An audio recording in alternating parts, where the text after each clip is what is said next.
national campaigns to local campaigns, and my guest tonight, I'm going to allow you to introduce yourself and tell us what you're doing. Go ahead. Bob, thank you very much. I'm Chuck Lanza. I'm a candidate for Broward County Commission District 5, which is Cooper City and Southwest Ranches, both of those cities, as well as parts of Pembroke Pines, Weston, Plantation, Davie, and the rest is just a little bit on the southern side, the northern side of Pembroke Pines.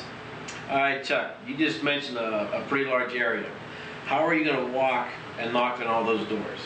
Well, I've already started. I'm going door to door, and I plan to have people come in and help me. But right now, it's my wife and I that are doing it. But I think over the next couple of months, I'll be able to draw a nice crowd to come out and give us a hand. So your wife actually walks with you door to door knocking? Yes, she does. That's awesome. Tell her we thank you for that support on that one. What are your main themes, or what are you trying to get done or accomplish as county commissioner? Well, there's many things, but my number one thing is I have a long history in public safety. 37 years in multiple fire departments and in emergency management. So really, public safety is the number one issue for me. And the county has 21 different fire departments, just as many law enforcement agencies, has the Broward Sheriff's Office. And the county, up to this point, has only just thrown money at the Broward Sheriff's Office. I want to make sure that that money is being spent properly. I want to see the county get more involved in working together with the municipalities so we have seamless interaction between the different departments. That hasn't been done in the past. The chiefs get together, the fire chiefs and the police chiefs, and they work on organizing. But the county has a big part of that, and they are not really involved. The sheriff's office is, but the county, who provides all the cash for the sheriff's office, doesn't get involved at all. Okay, so the main focus is safety. I'm going to ask you a question here. How do you feel, or what is the reason behind the taxpayers funding the Panthers? What's the reason for it? Yeah. Well, there's a couple of obvious reasons. The economic impact that the Panthers have, especially now that they're having a winning season. I heard they had 19,000 people at the arena last night. I didn't even know they handled 19,000. When I used to go, it was in the 9, 10, 11, and 12,000. But they say that it will offset the cost that the county is paying. And the county has a mortgage on that property, or has bonds on that property, and they need to meet their monthly payments. So having them stay in the stadium or stay in the arena is very, very important. And I know that the county's worked hard to get that done, that deal done. And I know that the county's deputy director has been very, very involved. The deputy county administrator has been very involved and really got the deal signed. So you feel it's going to be a positive return for the taxpayers to do that investment then? Well, I haven't looked close enough at the numbers. Obviously, I'm not privy to that information, but I know that having them contract with the Panthers and having it locked up for several years is a good thing for the county. Okay, wonderful, because it brings people to the county, they spend the money, and we're going from there. Yeah. All right, with the safety issue, what do you think are the main topics that, I'm a father of 3, what should I be concerned with in Broward County? Well, I think in terms of fire rescue and police is that we have a situation where you can go from one area of the county to another and not have the same level of service. There's areas where there's an increased response time, there's difficulty getting to those areas, and we've seen recently the E911 system, the police and fire dispatch, has been problematic. The county has worked with the municipalities to consolidate all the dispatch centers from several of them to down to 3, but it's still in its infancy and it still isn't working to the level that we'd like to see it. And I think the county needs to take a stronger approach to it, especially the county commission. Okay, so if you could send a message to all the sheriffs in all the different counties, different areas, I should say, of the county, what would you tell them? Well, I think that they need to work very well together. Law enforcement does, fire department at the chief's level, they meet all the time, but there still is that it's not as coordinated as it should be, and that is probably a leadership issue with the county. I believe it's a leadership issue with the county. So you feel as a county commissioner, you would take a leadership position in the safety of the citizens of Broward County? Yeah, I think that the meeting with the police and fire chiefs often would be helpful. I can't recall of any time in the recent past where the county administration has met with the police and fire, sat down and said, let's have a strategy for how we're going to deal with law enforcement and fire and EMS countywide over the next 5 or 10 years. It's always been 21 independent departments, Broward Sheriff's Office, and the county just provides some funding to the county, to the Broward Sheriff's Office, and some money to the hazmat teams, but takes no active interest in it. All right, I'm a father of 3, and I'm a guy that likes to go out and I walk in the Everglades to check on the alligators and that kind of stuff. And I also like to go to the beach. What are the safety issues between the beach and the Everglades in Broward County? What would you say top 3 things that need to be corrected in Broward County are? Well, let's look at the west side first. Out in the Everglades, Broward County has a lot of that area out there. Even though it's not built up at all, it is county responsibility. And it wasn't until probably the last 10 years where they put a fire station out there, Station 106, Broward County Fire Department. Before that, BSO had their units responding from Weston. It's an awful long ride to get out there if you had a problem. Now they have a fire rescue station, and they've got EMS capabilities. They also have an airboat. They have the ability to go out there and find people. And if you've seen in the helicopter and plane crashes that have been out there, those people have been the first on the scene. And there was a threat to cut that funding in the last couple of years, but in their infinite wisdom, the County Commission has found the funding, and they need to really lay it out for a strategy that for the next 10, 15 years is guaranteed, so that the fire department doesn't have to struggle every year to make sure they go down and fight for their station, when that station should be obviously there and needs to be there in perpetuity. Okay, I'm gonna ask you kind of a tough question. Someone like me who likes to go out and walk in the Everglades, and there's alligators and snakes and everything else. I'm 2 miles out, right? Mm-hmm. And I get bit by a snake or an alligator. Is it really the taxpayers' responsibility to service me? Well, the taxpayers have taken on that responsibility. Now, whether we could argue this all night long, whether the government should be involved in that, but public safety, in my opinion, is the #1 issue, whether it's at the national level, the state level, or the local level.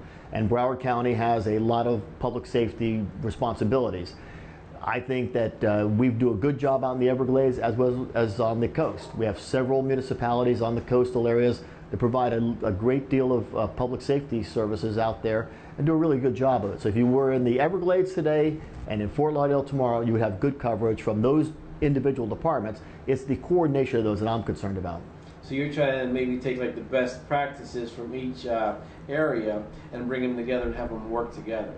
Yeah, every department is set up differently, and there are some standards, but the staffing of each unit is different across multiple departments.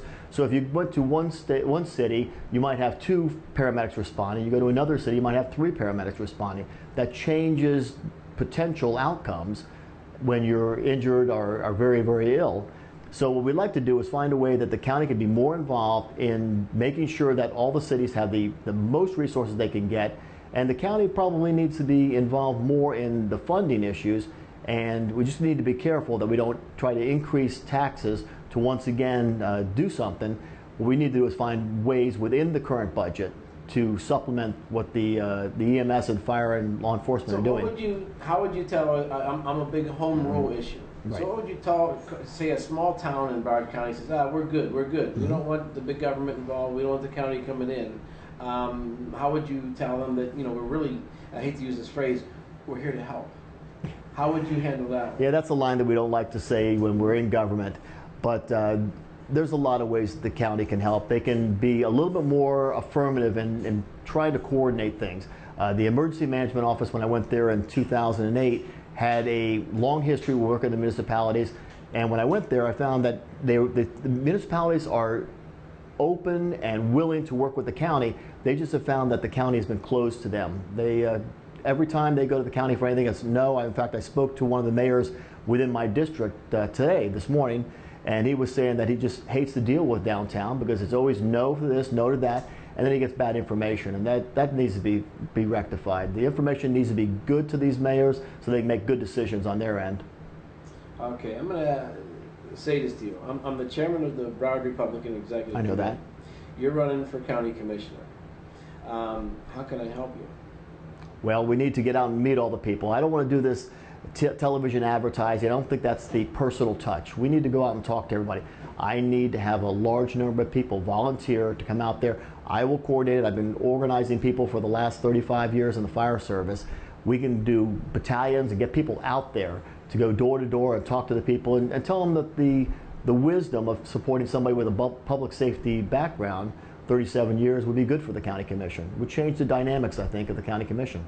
Well, obviously, if you have your wife voting for you and out there backing you, you're doing something correct.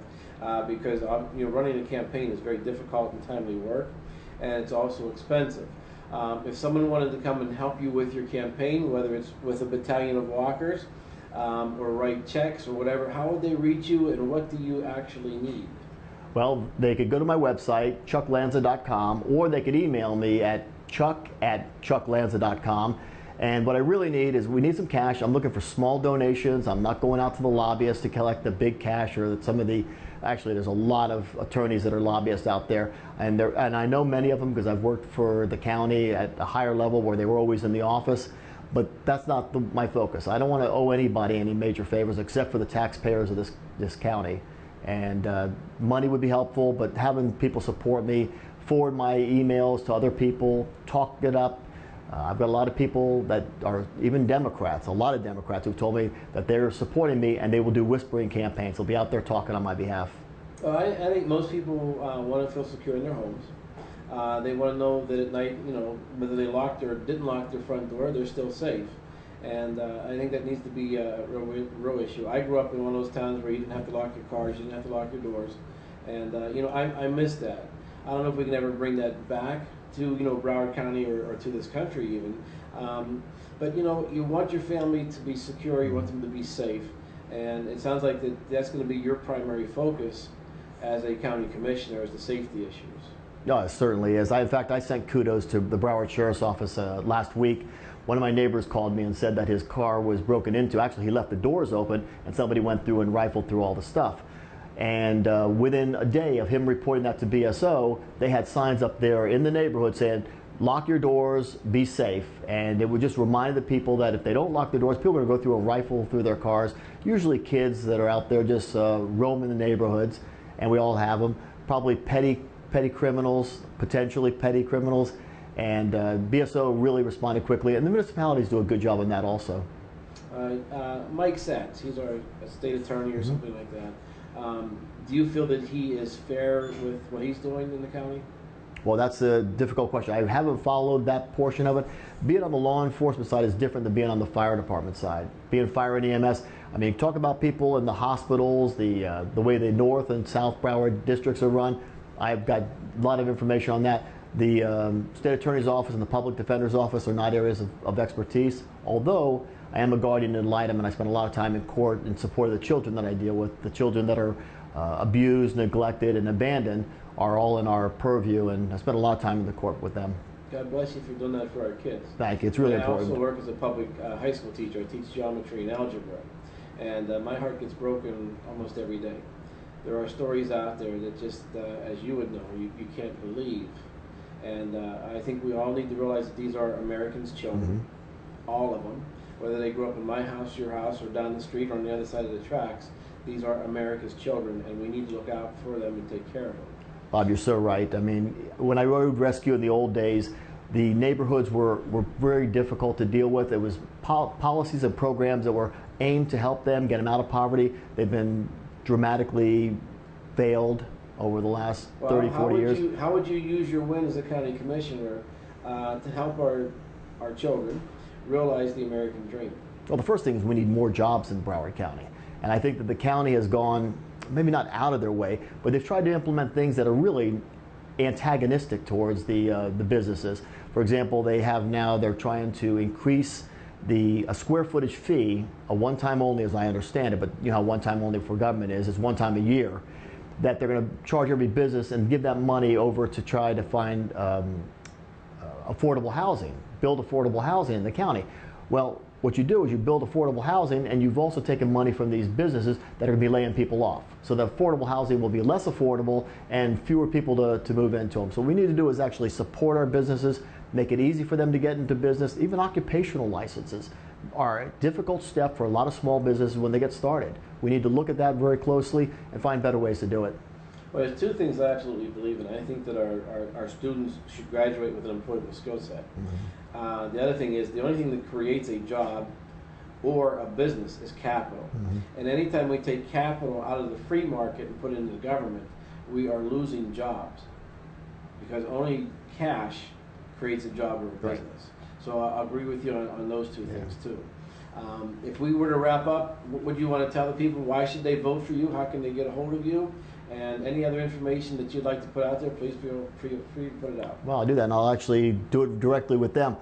I've been a public safety official for 37 years, fire rescue, Miami-Dade Fire Rescue, Broward Sheriff's Office Fire Rescue as the fire chief, and also with the Seminole Tribe. I know my district very, very well, certainly more than anybody else that's running for that district right now, and I believe that my long history of public safety will bring me to a point where I will know all the issues, not just the ones specific to public safety, but I will know all of them, and I do know most of them now because I worked for the county for 6 years as your emergency manager. Whenever anything bad was threatened to Broward County, I was the one that was the credible public official that was out there. So please keep that in mind. Go to my website, chucklanza.com, or email me at chuck@chucklanza.com. I'll respond to you quickly. I really need your support. I'm asking for it right now. Thank you. Thank you, and you've been watching Real Politics with Bob Sutton. Thank you for another great show, and we'll see you next week. Thank you.